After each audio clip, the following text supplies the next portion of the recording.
We do have a particular way of thinking about salvation in the Wesleyan tradition.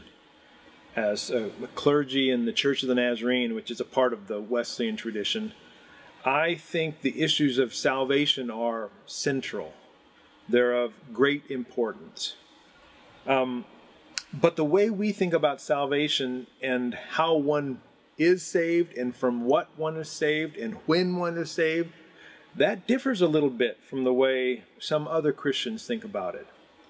I like to compare the Wesleyan view of finding salvation and God's role and our role in that to three ways in which we might dance. The high school that I was a part of, we had dances like most high schools, and usually the guys were on one side of the room and the girls were on the other side of the room, and then the music would start. Suppose that life is a dance, and we're on one side of the room and God's on the other side of the room. One way of thinking about God's role in salvation is that God gets up, comes all the way across to our side of the room, takes us by the hand and says, "You must and will dance with me." We have no choice in the matter whatsoever. God picks us up, and we're basically robots out on the dance floor, God manipulating and controlling us through the dance of life. I don't find that way of thinking about salvation particularly attractive. Another way to think about salvation is that God is on one side of the dance floor and we're on the other side. And God is basically waiting for us to make the move.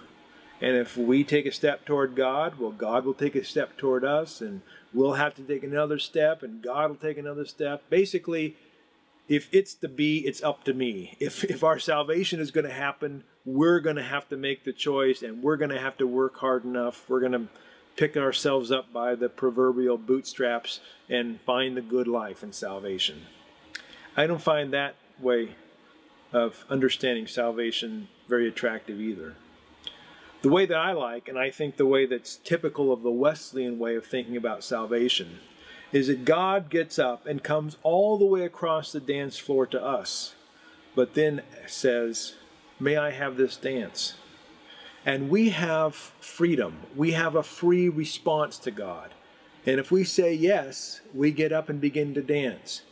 And even as we dance, God is taking the lead, and we must cooperate if this dance is going to be a good dance, if we're going to dance beautifully in the dance of life.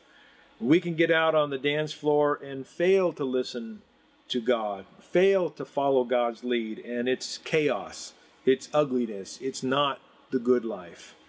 But if we freely follow God's lead in our life, we and the lives of others can live in harmony. We follow God's lead.